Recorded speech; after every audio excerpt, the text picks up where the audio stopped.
Jefferson is a pediatric intensivist at Texas Children's Hospital who actually helped us with some of the early research that started connecting the dots. John Rodriguez is from my office and helped with some of the getting access to databases. Arturo Blanco from the health department is here. He works with air quality, and as the mayor pointed out, this all started by looking at air quality issues. And then we have then Dr. Kathy Ensor from Rice University, who's the chairman of the department for statistics. And with her is her colleague, Dr. Lauren Ron from Rice University, who works in that department and also is a part-time employee with the city.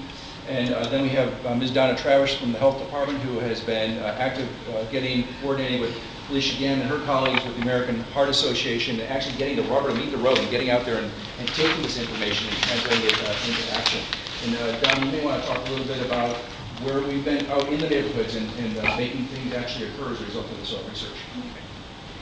We have teams of staff, and we've collaborated with the American Heart Association, but we have teams of staff members, and that we work with churches, community-based organizations, individuals who want to improve the capacity of individuals in those communities to provide bystander CPR. And one of the things that I always say is the life that you save by initiating bystander CPR is likely to be the life of someone that you love.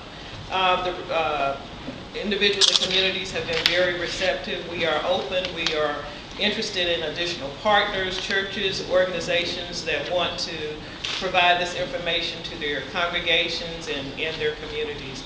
And they can reach us at 713-527-4000, and we will have a staff person that will work with the organization or the church or whatever. Any questions about this initiative? Mayor, what technique are they using now for CPR? Are they using deep body compressors, or what are they using? Same one that the chief used on you, Tony. No mouth to mouth, but hands-on. It is the hands-only CPR, but as Dr. Purse said,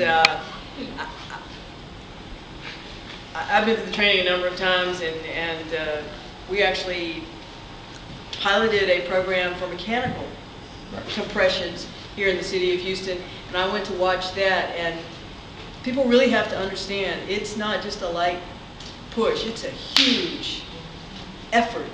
Really put some muscle behind it, and people need to practice that. It took me 2.5 weeks to get rid of the pain. But you were glad to have those 2.5 Yes, weeks, were you not? For those in the chamber who don't know, Tony collapsed at a press conference like this, and the police chief immediately initiated CPR and brought him back. So, Living proof. living proof. But you're a little sore there. 2.5 weeks. There you go. The data analysis, did it start with the goal of identifying this type of trend, or was it targeted, and how did you actually arrive at seeing this connection?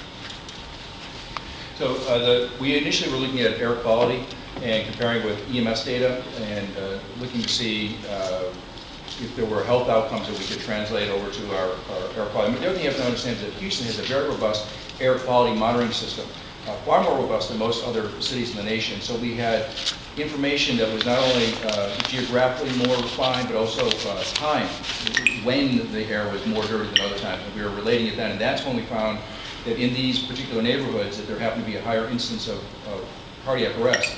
And then we had to go back and start saying, well, is that because there's more people living there? Like, what are the reasons behind it? And we found out that actually within those neighborhoods, on a per capita basis, there's more cardiac arrests that were occurring. At the same time, we were paying attention to our bystander CPR rates in neighborhoods, and then we just overlaid the two, and then our statisticians ran the numbers on it and said, yeah, there is clearly a difference in the rate of bystander CPR occurring in the neighborhoods that have the highest amount of cardiac arrest events. What were some of the underlying similarities and factors or contributing factors? Yeah. Well, I don't know if they're contributing, but characteristics that we find among these neighborhoods are that they tend to be lower income. The residents tend to have lower education, and they tend to have a higher predominance of being African American. So those are some of the things. That's one of the reasons why we wanted to get into these neighborhoods, and as Donna pointed out, get in through the community to get folks, get the training at the street level.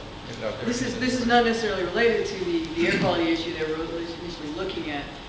This may be underlying health issues. It may simply be lack of exposure to the techniques of CPR or willingness to use it. So we are pushing out the training in the neighborhoods that we mentioned. What is the cost to the city? Are these? It's been essentially no cost.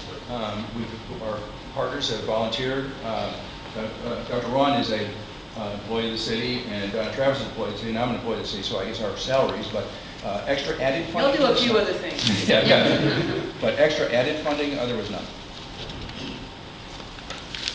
If you don't have any other questions, I want to thank the experts who are here today, who come forward, be here with us to talk about the research, but more importantly, thank them for the fact that this helps us save lives in Houston.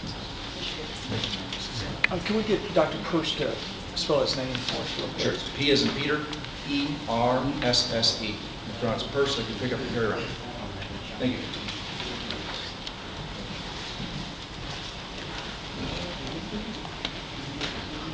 What else shall we talk about today?